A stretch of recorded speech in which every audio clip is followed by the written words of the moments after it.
साथियों, कार्यक्रम की एक विधिवत शुरुआत हो चुकी है। जैसा कि हमारे राष्ट्रीय बौद्ध महासभा का हमारा एक शिष्टाचार है, एक डिसिप्लिन है। उसके अनुसार हमने सर्वप्रथम बुद्ध वंदना करके हमने कार्यक्रम की आगाज़ की है।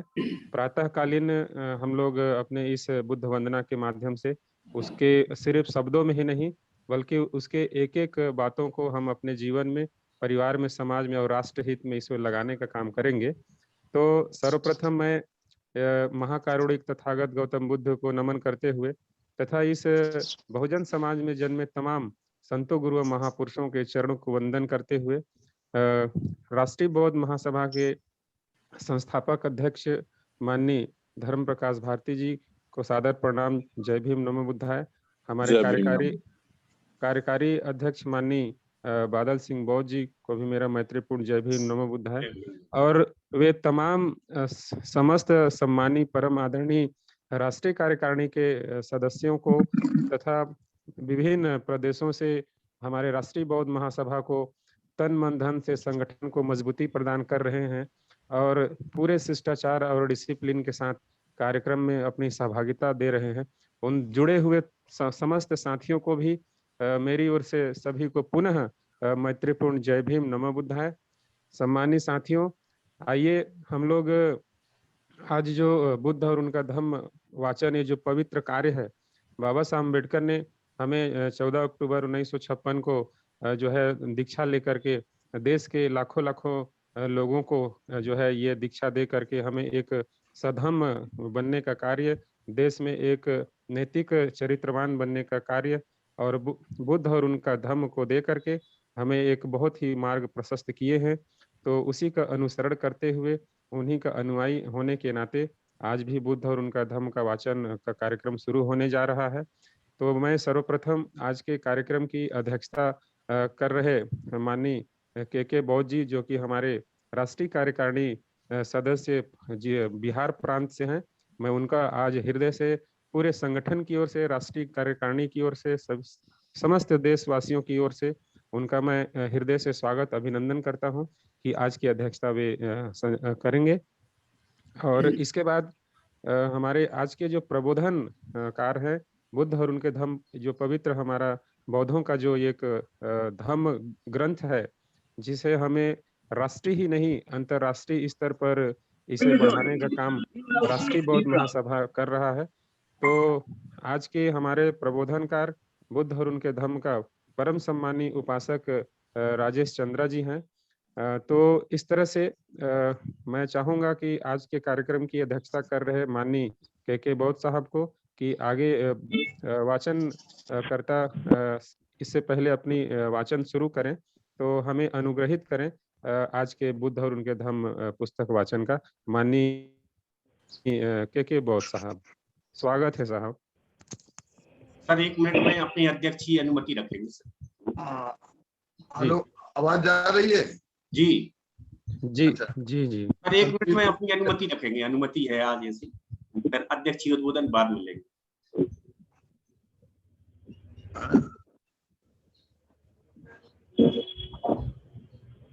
हेलो जी हाँ, क्या शुरू करना है? आप मात्र ये बोल दें, आज के कार्यक्रम की प्रारंभ करने की अनुमति है अध्यक्ष की आसंदी से। अच्छा ठीक है, कार्यक्रम प्रारंभ करने की अनुमति है।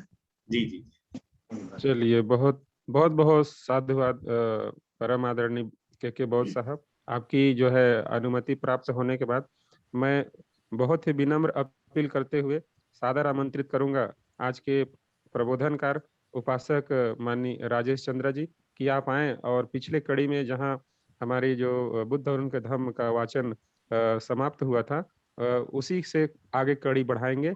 माननीय उपासक राजेश चंद्रा जी, स्वागत है आपका। तो बहुत बहुत धन्यवाद राष्ट्रीय बौद्ध महासभा के इस पावन अभियान के लिए, जिसके अंतर्गत बोधिसत्व बाबा साहब डॉक्टर अम्बेडकर के पावन ग्रंथ बुद्ध और उनका धम्म का अनवरत अखंड वाचन चल रहा है, साप्ताहिक वाचन। इस श्रृंखला में आज हम लोग बोधिसत्व बाबा साहब डॉक्टर अम्बेडकर के इस पावन ग्रंथ के तीसरे कांड में, तीसरे कांड के 5वें भाग के उपशीर्षक धर्म तभी सद्धर्म कहला सकता है जब वो प्रज्ञा की वृद्धि करे, इस उपशीर्षक का वाचन करेंगे। धर्म तभी सद्धर्म कहला सकता है जब वो प्रज्ञा की वृद्धि करे। धर्म तभी सद्धर्म है जब वो सभी के लिए ज्ञान का द्वार खोल दे। ब्राह्मणी सिद्धांत था कि सभी ज्ञान प्राप्त नहीं कर सकते, ये अनिवार्य तौर पर चंद लोगों के लिए ही सीमित रहना चाहिए। उन्होंने केवल ब्राह्मणों, क्षत्रियों और वैश्यों के लिए ज्ञान प्राप्ति का द्वार खुला रखा, लेकिन इन 3 वर्गों के भी केवल पुरुष वर्ग के लिए ही ज्ञान प्राप्ति का द्वार खुला था। तमाम स्त्रियां, चाहे वो ब्राह्मण, क्षत्रिय, वैश्य वर्ग की ही क्यों ना हो, और तमाम शूद्र, पुरुष और स्त्रियां दोनों ज्ञान नहीं प्राप्त कर सकते थे, वे साक्षर तक नहीं हो सकते थे। भगवान बुद्ध ने ब्राह्मणों के इस अत्यंत निर्दयता पूर्वक सिद्धांत के विरुद्ध विद्रोह किया। उनका कहना था कि ज्ञान प्राप्ति का द्वार सभी के लिए खुला रहना चाहिए, पुरुषों के लिए भी और स्त्रियों के लिए भी। बहुत से ब्राह्मणों ने उनसे शास्त्रार्थ करने का प्रयास किया। ब्राह्मण लोहिच्छ के साथ तथागत का जो वाद विवाद हुआ, उससे उनके विचारों पर बड़ा प्रकाश पड़ता है। महान भिक्षु संघ सहित चारिका करते करते भगवान बुद्ध जब एक बार कोसल जनपद में से गुजर रहे थे, तो वे एक बार साल वृक्षों से घिरे हुए सालवत्तिका नामक ग्राम पहुंचे। उस समय सालवत्तिका खूब आबाद था, घास, जंगल और धन धान्य की कमी नहीं थी। कौशल नरेश प्रसेनजीत ने वो गांव लोहिच्छ ब्राह्मण को दे रखा था। उस गांव पर उसका वैसा ही अधिकार था मानो वो वहां का राजा हो।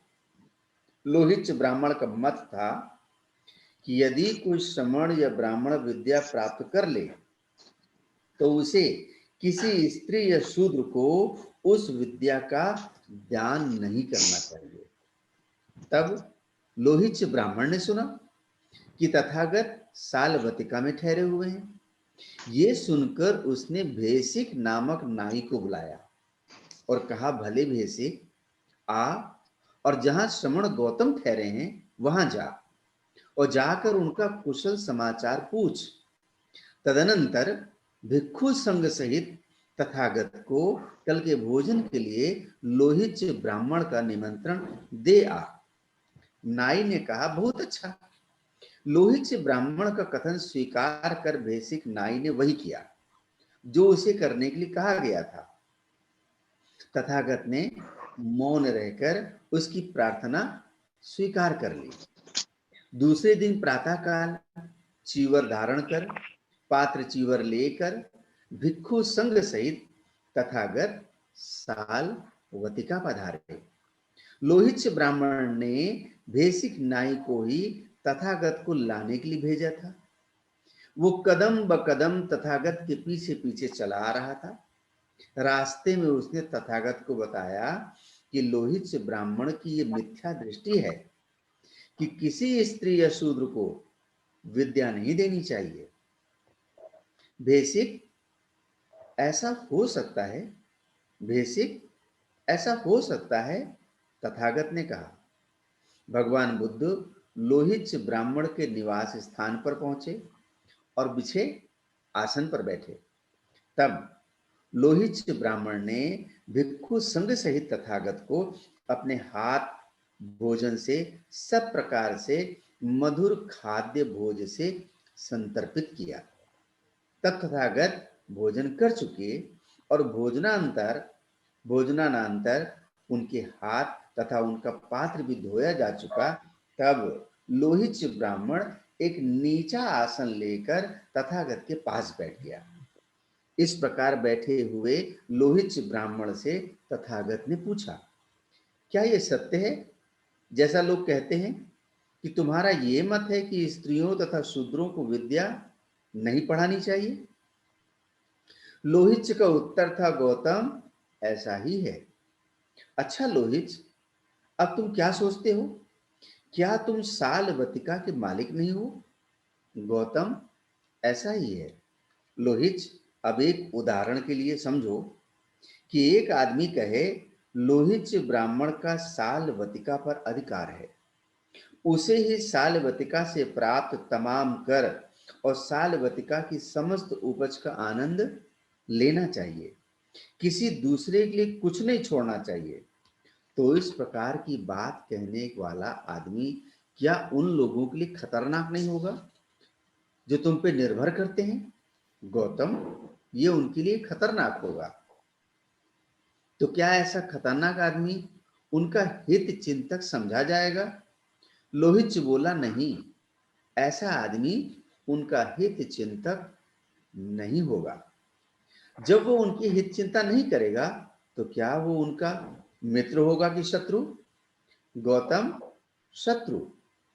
तो जो किसी को किसी का शत्रु बनाए, ऐसा सिद्धांत ठीक है या गलत?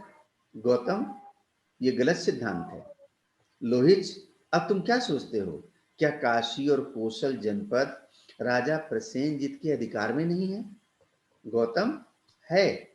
लोहित, अब उदाहरण के लिए समझो कि एक आदमी कहे, कौशल नरेश का काशी और कौशल पर अधिकार है, उसे ही कौशल से प्राप्त तमाम कर और काशी कौशल की समस्त उपज का आनंद लेना चाहिए, किसी दूसरे के लिए नहीं छोड़ना चाहिए। तो इस प्रकार की बात कहने वाला आदमी या उन लोगों के लिए जो राजा प्रसेनजित पर निर्भर करते हैं, तुम और दूसरे सब लोग, खतरनाक नहीं होगा? गौतम, वो खतरनाक होगा। तो क्या ऐसा खतरनाक आदमी उनका हित चिंतक समझा जाएगा? लोहित बोला, नहीं, ऐसा आदमी उनका हित चिंतक नहीं होगा। जब वो उनकी हित चिंता नहीं करेगा तो क्या वो उनका मित्र होगा कि शत्रु? गौतम, शत्रु। तो जो किसी को किसी का शत्रु बनाए, ऐसा सिद्धांत ठीक है या गलत है? गौतम, ऐसा सिद्धांत गलत है। लोहित, तो तुम ये बात स्वीकार करते हो कि जो ये कहे कि क्योंकि सालवतिका पर तुम्हारा अधिकार है, इसलिए सालवतिका के तमाम कर और सारी उपज का तुम्हें ही उपभोग करना चाहिए, किसी दूसरे के लिए कुछ नहीं छोड़ना चाहिए। और जो ये कहे कि क्योंकि काशी और कौशल जनपद पर राजा प्रसेनजित का अधिकार है, इसलिए राजा प्रसेनजित को ही काशी कौशल के तमाम कर और सारी उपज का उपभोग करना चाहिए, किसी दूसरे के लिए कुछ नहीं छोड़ना चाहिए, ऐसा आदमी उन सब लोगों के लिए तुम पर निर्भर करते हैं अथवा उन सब लोगों के लिए जो तुम्हारे सहित कौशल नरेश प्रसेनजित पर निर्भर करते हैं, खतरनाक नहीं होगा? जो दूसरों के लिए खतरनाक होंगे वे उनके हित चिंतक नहीं हो सकते, वे उनके शत्रु हो सकते हैं। और जो सिद्धांत किन्हीं को भी किसी का शत्रु बनाए, वो गलत सिद्धांत है। तो लोहित, जो आदमी ये कहता है कि स्त्रियों और शूद्रों को विद्या नहीं देनी चाहिए, वो आदमी भी उस आदमी के समान है। इसी प्रकार ऐसा आदमी उन दूसरों के पथ में रोड़े अटकाने वाला होगा और उनका हित चिंतक नहीं होगा। इसी प्रकार ऐसा आदमी उनका हित चिंतक ना होने के कारण उनका शत्रु हो जाएगा। और जो सिद्धांत किसी को किसी का शत्रु बनाए, वो गलत सिद्धांत है। धर्म तभी सद्धर्म है जब वो ये भी शिक्षा देता है कि केवल विद्वान होना पर्याप्त नहीं, इससे आदमी पंडिताऊपन की ओर अग्रसर हो सकता है। एक बार जब भगवान बुद्ध कौशाम्बी के सुस्वर विहार में ठहरे हुए थे, एकत्रित लोगों को धर्मोपदेश दे रहे थे, उस समय वही कौशाम्बी में ही एक ब्रह्मचारी रहता था। उस ब्रह्मचारी को अभिमान था कि उस जैसा शास्त्रों का जानकार कोई नहीं, क्योंकि वो किसी दूसरे को शास्त्रार्थ करने में अपने जैसा नहीं समझता था। इसलिए वो जहां कहीं जाता अपने साथ एक जलती हुई मशाल लेके जाता था। एक दिन किसी नगर के एक साधारण आदमी ने उसके इस विचित्र आचरण का कारण पूछा। उसका उत्तर था, संसार में इतना अधिक अंधकार है, लोग इतने अधिक पथभ्रष्ट हैं कि जहां तक उन्हें रास्ता दिखा सकता हूं, वहां तक रास्ता दिखाने के लिए ये मशाल लेकर घूमता हूं। तथागत ने ये सुना तो वो उस ब्रह्मचारी को संबोधित किया, अरे ये मशाल किस मतलब के लिए है?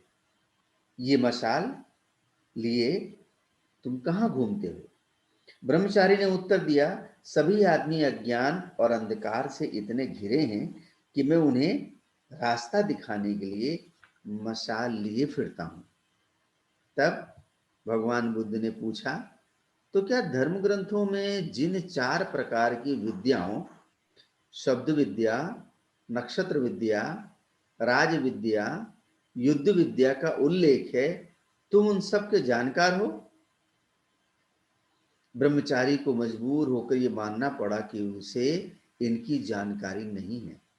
उसने अपनी मशाल फेंक दी।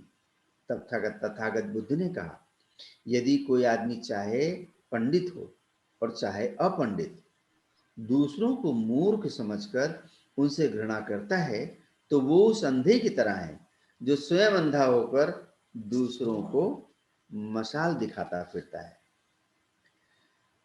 धर्म तभी सद्धर्म है जब वो सिखाता है कि जिस चीज की आवश्यकता है वो प्रज्ञा है।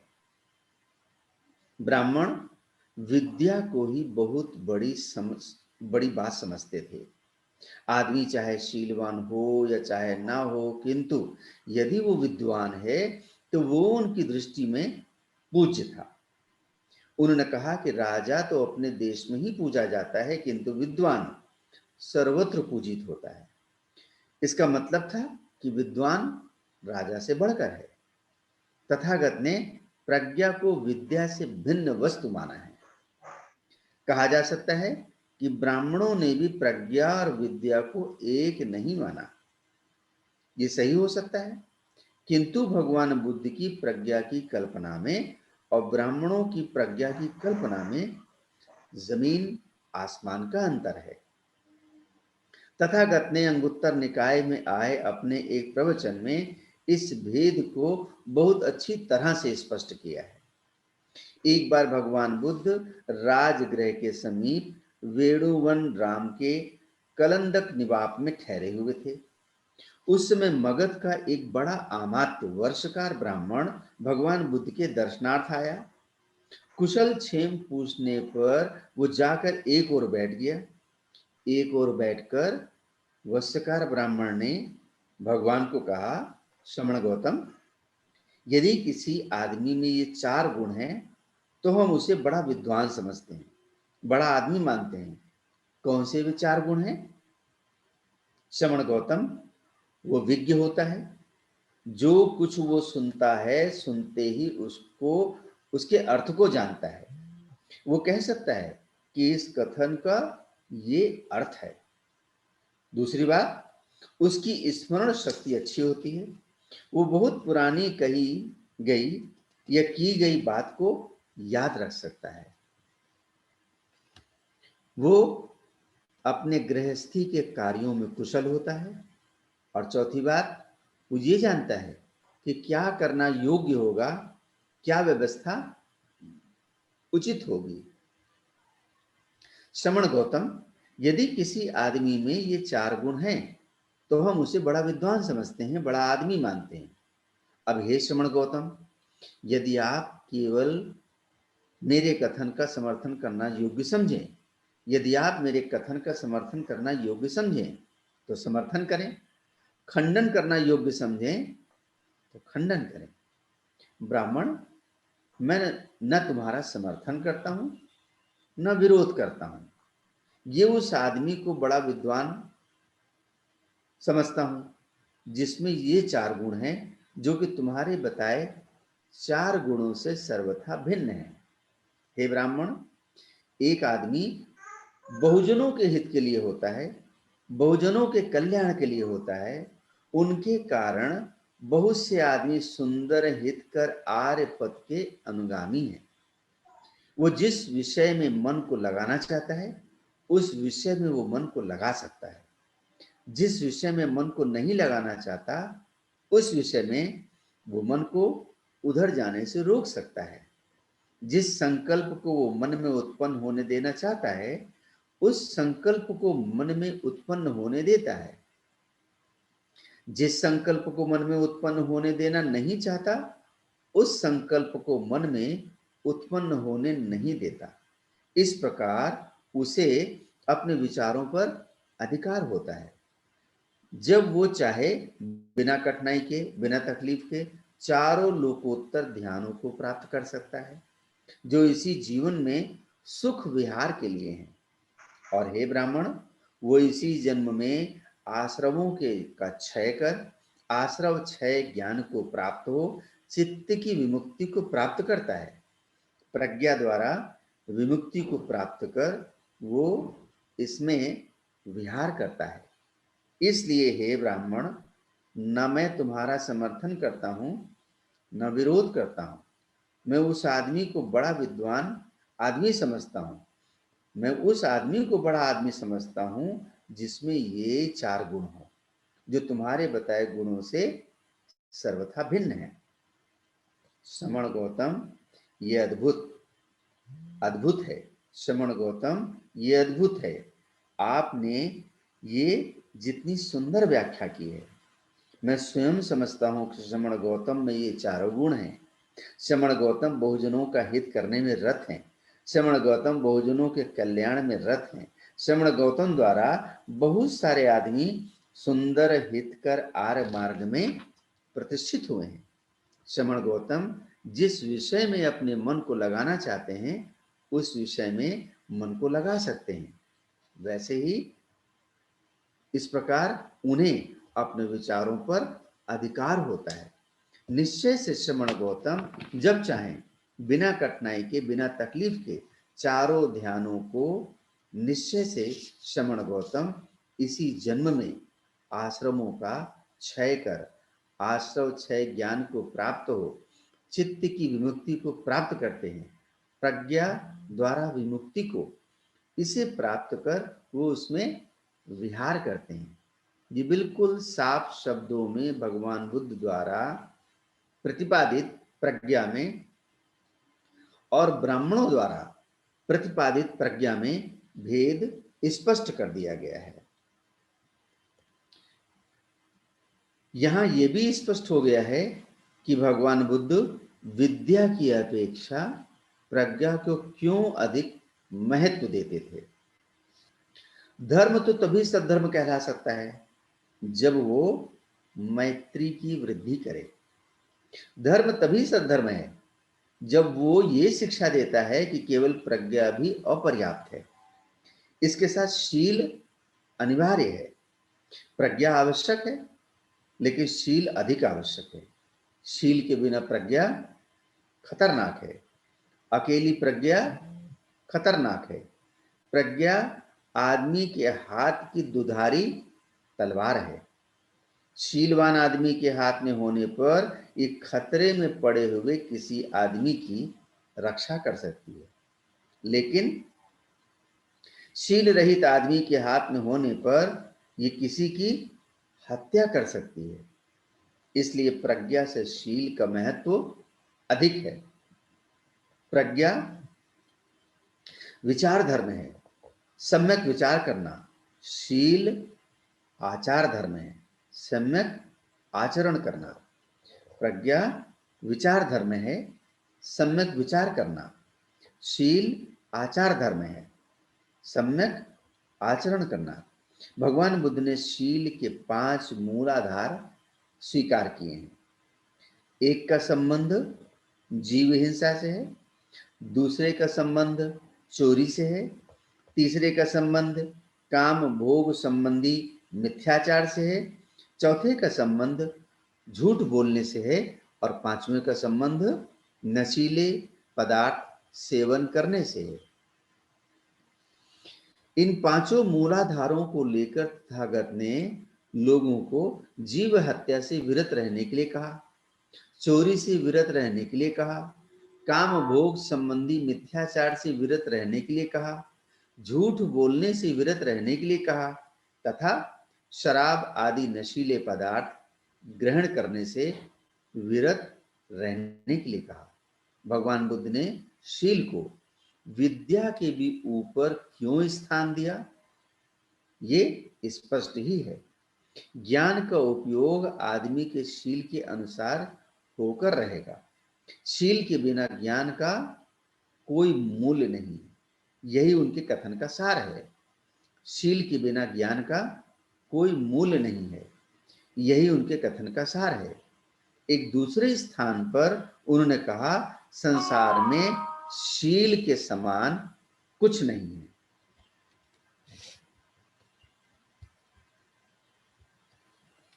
एक दूसरे स्थान पर उन्होंने कहा, संसार में शील के समान कुछ नहीं।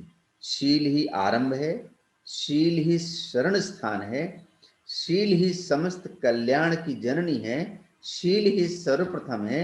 इसलिए अपने शील को शुद्ध करो। धर्म तभी सद्धर्म है